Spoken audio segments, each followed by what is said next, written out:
Coming up on Jerusalem Dateline, keeping up the pressure in Gaza and debating post-war security, uncertainty for evacuees from northern Israel until they can return home in safety. Mike Pence on the ground in Israel, speaking with CBN News in an exclusive interview. Plus, Israeli President Isaac Herzog on the country's resilience in war and his appreciation for Christian support. All this and more on today's edition of Jerusalem Dateline.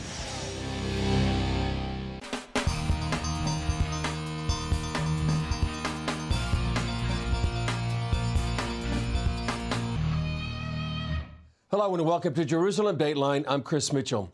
While fighting continues in Gaza on day 91 of the war, discussions over what happens next got postponed after an argument broke out in the Security Cabinet. CBN Middle East correspondent Julie Stahl has that story. As fighting continues in the Gaza Strip, Israel is trying to come up with a plan for governing the volatile area after the war ends. Israeli Defense Minister Yoav Gallant, the first senior official to go public with a blueprint, laid out a four-part plan. It includes ongoing Israeli military control of the overall security situation, a multinational task force led by the U.S., along with European and moderate Arab nations, to oversee civil affairs and economic rehabilitation of Gaza. Egypt takes responsibility for main civilian border crossings to Gaza, and existing Palestinian administration mechanisms will stay in place. The plan does not include the United Nations Relief and Works Agency, which Israel says has worked lockstep with Hamas, nor does it include a return of Israeli communities to the Gaza Strip. The blueprint reportedly touched a raw nerve in more right-wing members of Prime Minister Benjamin Netanyahu's government, who opposed the forced removal of some 9,000 Israelis from their communities in the Gaza Strip 18 years ago. Many believe if those Israelis had not been pulled out, the October 7th attacks never would have happened. As the war continues, U.S. Secretary of State Antony Blinken is on his way to Israel for the fourth time in 3 months, expected to focus on trying to prevent the Israel-Hamas war from spreading in the region. Netanyahu met with visiting U.S. Senator Lindsey Graham Thursday, who said he was committed to bringing stability to Israel. Graham visited Kfar Aza, one of the 22 communities worst hit by the Hamas massacre on October 7th. This attack was primarily motivated, I think, to stop the effort to reconcile between Saudi Arabia and Israel to build on the Abraham Accords. The brutality here was so strong and so visible, making it impossible for Israel not to respond. The destruction of Hamas is non-negotiable. Whatever it takes, as long as it takes. And the Israeli military is pursuing that mission of destroying Hamas. Inside Gaza, the Israel Defense Forces raided a Hamas base that included a branched underground network connecting to an underground weapons factory. There were a number of trap doors to make it difficult to get into. Behind the doors were explosive materials, machines, and other tools from which they created long-range rockets and other means of warfare used for carrying out terrorist operations for years on the territory of the State of Israel. A day earlier, IDF spokesman Rear Admiral Daniel Hagari noted that international intelligence agencies led by the U.S. are supporting Israel's findings on the terror infrastructure under Shifa Hospital. Based on these intelligence agencies, these actions by Hamas are an indication of Hamas's terror activity and how they cynically exploit hospitals for terror and also for holding hostages.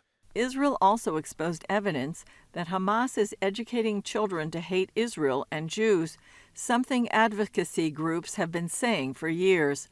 In non-war times, Hamas operates summer camps where children learn to shoot weapons, storm tunnels, fight tanks, and kidnap soldiers. During the current war, Israel says Hamas has been employing children to deliver messages and ammunition to terrorists, knowing that Israel complies with international law and won't harm children. Julie Stahl, CBN News, Jerusalem. Former U.S. Vice President Mike Pence came to Israel to show his support during its war with Hamas. We sat down with Pence after he visited some of the sites of the October 7th massacre. And he explained why standing with Israel now is so important for America and Christians during Israel's darkest hour since the Holocaust. I came to Israel to say to the people of our most cherished ally, the American people are with you. I know that tens of millions of Americans are praying for the people of Israel every day. But I must tell you that being here and walking the streets and walking through a kibbutz that was the site of some of the most unspeakable violence on October the 7th has only steeled my determination to be a voice for American support for Israel. These are dire hours for Israel. It's so important that the United States make it clear that we're with Israel today, we will be with Israel tomorrow, and we'll be with Israel every day until the threat of Hamas terrorism from Gaza is eliminated once and for all. You've met with some of the families today as well. What was your feelings, impressions meeting with them? I must tell you that I've been to war zones during my time as vice president and during my time as a member of Congress. But the sites that I saw today, the aftermath of that terrorist attack on October 7th, and even a site like this, the ongoing war on Israel by Hamas, it just was pure evil. To walk through a kibbutz where literally thousands of Hamas terrorists went from house to house with the simple objective of brutally murdering people. And also, I believe the United States needs to make it clear to other actors in the region, whether it be Hezbollah in Lebanon to the north, or most especially to the mullahs in Tehran, that the United States will be here for Israel, and that we will be prepared if there's an effort to widen this conflict in any way. The Biden administration is trying to actually limit maybe some of the fighting going on in Gaza. However, a majority of Israelis and Israeli families and soldiers want to continue the fight. How would you respond to some of the limits that the Biden administration is trying to put on Israel? I just don't accept it. I was in Washington, D.C. on 9/11, and America did what we believe needed to be done, taking the fight to the enemy in Afghanistan.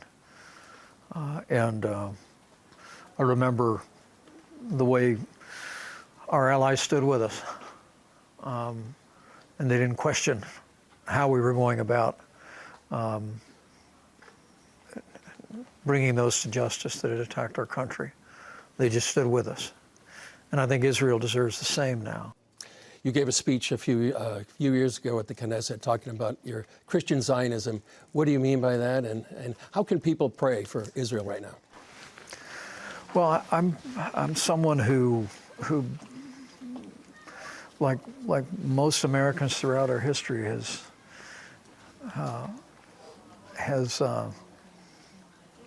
cherished the notion of the Jewish people returning to their homeland. Literally, you can look at the American founding and see a Zionist movement where preachers and pastors were calling for the return of the Jewish people to their homeland. And in 1948, it happened, and America became the first nation on earth to recognize Israel.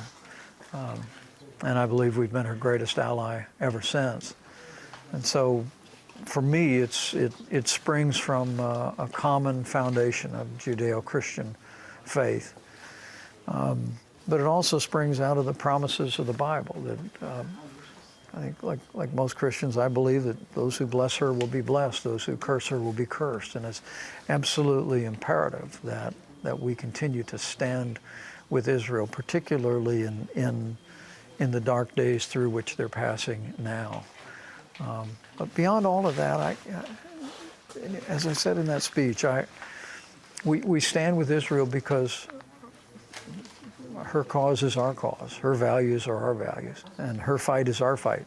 And I really believe that this is a moment where that relationship has been more important than ever before. And I just thought it was important for me to come here as a former vice president, but also just as an everyday American of faith, to look the people of Israel in the eye and say, we're with you, we'll stand with you, we'll be with you until the peace and security is restored. And I believe Israel and America will be blessed for that. Still ahead, Israeli citizens from the northern border put their lives on hold until the threat from Hezbollah is gone.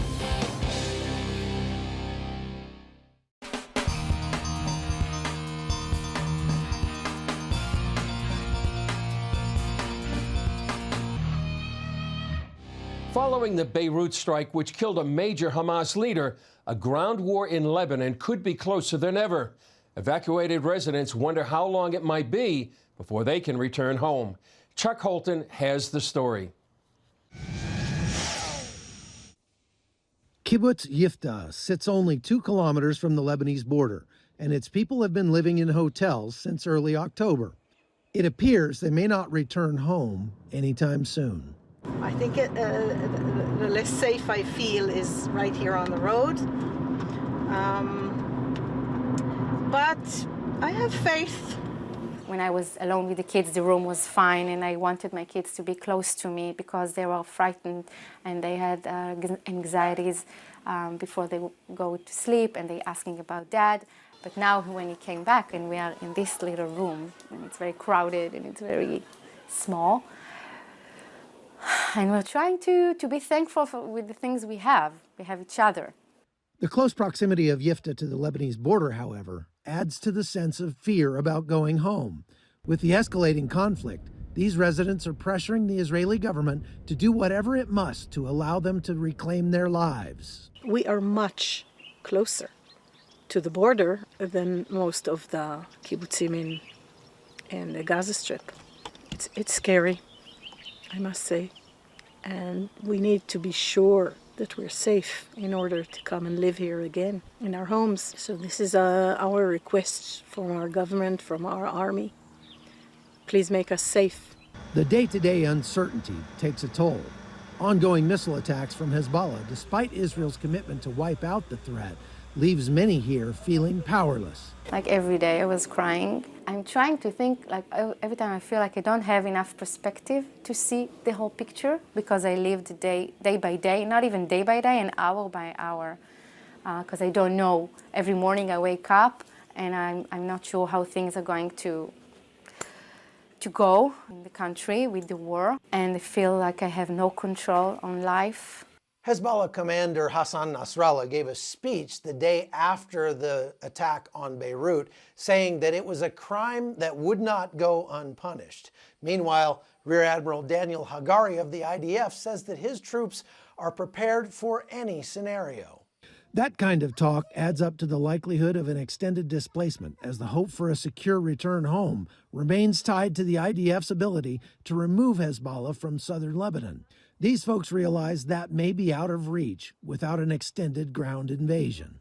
This will take a very long time. That's what everybody keeps saying to us. That's what the messages that we're receiving is that this will take months, until we have to just wait and hope that the war with Hezbollah will create some kind of safety net for us to be able to return home, because without that, we will not be returning to our home in Yiftah. Chuck Holton, CBN News, Jerusalem.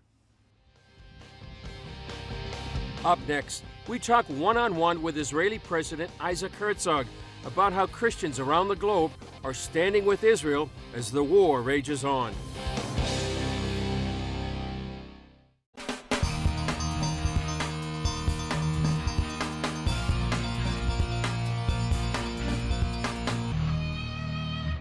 Over the holidays, CBN Middle East correspondent Julie Stahl interviewed President Isaac Herzog about the current state of Israel and what Israel needs to do in this moment. Here's part one of their wide-ranging conversation. President Herzog, thank you for joining us on CBN News. Thank you, Julie. So since October 7th, Israel is in probably one of the worst times it's been in since it was established.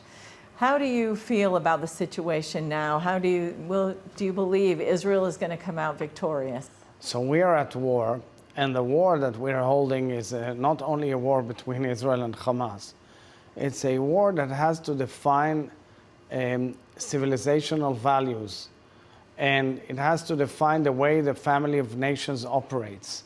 We're in a way protecting the values of a major part of the world who believes in freedom, liberties, democracy, because if we weren't here and all Jews would be wiped off here, that's what the Hamas wants, these ISIS-type organizations, these jihadists, then Europe would be next and the United States is next. Now, your father was a voice of comfort to Israel during the Six-Day War.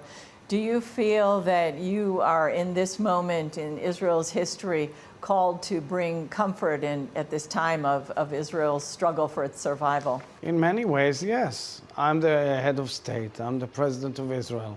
I don't hold the executive powers, and I believe in unifying our people, in comforting our people, in hugging our people in the moment of great, great pain and agony. I see so much pain and agony, so many cups full of tears, so many good citizens of Israel whose lives were taken and they were killed by lecherous, murderous, sadistic and barbaric terrorists.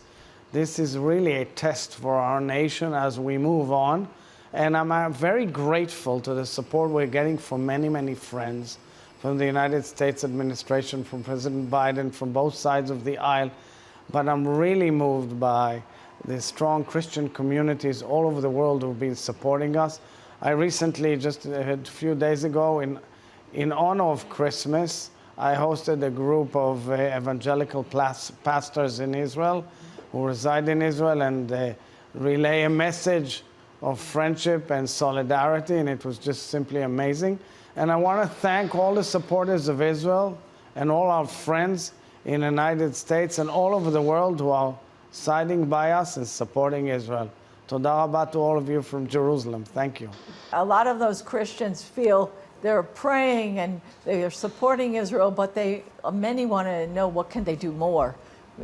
What can they do more to support Israel? First of all, we have to remember that we have 129 hostages out there, from babies to old age people who are coming of age, who are all alone in this terrible, dire situation, in the worst type of abduction by a sadistic terrorist. And we have to pray for them and we have to work for them, meaning we have to raise their issues all over the world.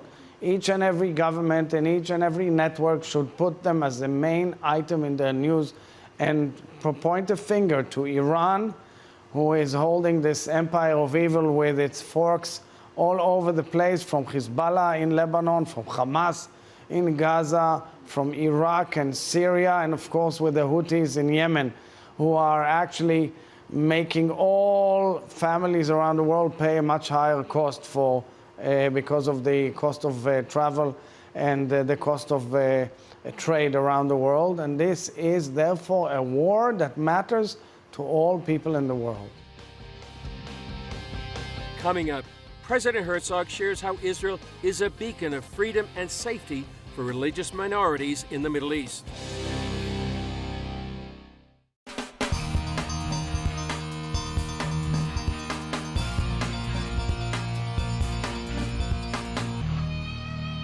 Here's the second part of Julie Stahl's conversation with Israeli President Isaac Herzog. Take a look. Israel is the state of the Jewish people, or the Jewish state, but you have lots of minorities here. You have the Muslims, the Christians, Druze, Bedouin. How do they really have freedom of religion here? Are their holy sites protected? How are they responding? Absolutely. Israel is strongly committed to protection of all the holy sites. Israel is extremely committed to it from the day of its creation. Moreover, I would say that every year I have an annual gathering of all the Christian leaders, all the leaders of the Christian communities in the Holy Land, usually a very joyous event. On Thursday we convened. It was a sad event. There was no music. It It was only a discussion on how much pain everybody is enduring and suffering. However, I repeated and reiterated that Israel's full commitment to the protection of all Christian communities in the Holy Land, to the freedom of religion, to the freedom of practice, and of course the protection of the holy sites. How does that compare to the countries around Israel? So we are the only country in the region which is democratic, which has full freedom of speech as far as possible, fully protected by our Supreme Court, which is a strong independent judiciary. We have the right of free speech embedded in our DNA, and it's very impressive in a country fighting terror. All the countries around us are dictatorships and autocratic, and therefore it's not promised that the freedom of religion will be there. There are countries around us where the freedom of the Christian communities is questionable. In Gaza itself, the Palestinians haunted, chased, and burned churches, and we are doing whatever we can, even amidst these terrible battles in Gaza, to make sure that the Christian members of the Christian faith and other faiths are fully protected, are not attacked by our forces. As a child in Israel or growing up here, do you have any memories of encounters with Christians or the Christian holidays or anything like that? I would say that I grew, my adolescent years were spent in New York, where my father served in the United Nations. So I was, of course, exposed to the Christian life, naturally. But I told you that even my grandfather was the chief rabbi here. I had an intense dialogue. He came from Ireland and always had a very close relations with the Catholic Church in Ireland. And I, for one, for years have been keeping this and following in my father's footsteps, who was also president of Israel, the sixth president, in maintaining a very strong bond with the Christian communities in the Holy Land. And let's hope that 2024 will bring with it a different direction for the people of the Middle East, a direction of peace, a direction of no more war. Now, I personally have been so impressed by the way Israelis come together and volunteer and want to help and want to be involved. What do you think gives Israel that oomph to do that? First of all, I want to thank volunteers who've come from abroad. Many Jewish volunteers, but I also invite many Christian volunteers to come and volunteer. There's a lot of issues dealing with the farmers and the agricultural field because, unfortunately, foreign employees had to leave during the war. There's the need to strengthen and foster the communities on the border, both north and south, of being evicted. But I must speak about the spirit of my nation. I'm so proud of Israel. This spirit of unity, of giving to the other. I say this is the hidden light of our nation. We spread hidden light here from the Holy Land. We send this message abroad. Love thy neighbor as thyself, and people are doing this big time. And I'm so proud and so honored to head this nation, which has shown again that it is resilient and strong, optimistic, and shall overcome. Well, thank you very, very much, President Herzog, for joining us. Our prayers are with you, and we really are praying for the best. Thank you. Well, that's all for this edition of Jerusalem Dateline. Thanks for joining us. Remember, you can follow us on social media and access CBN content through our CBN News and other CBN apps. And remember to continue to pray for the safety of IDF soldiers, all those caught in harm's way, and for the safe return of all the hostages. I'm Chris Mitchell. We'll see you next time on Jerusalem Dateline.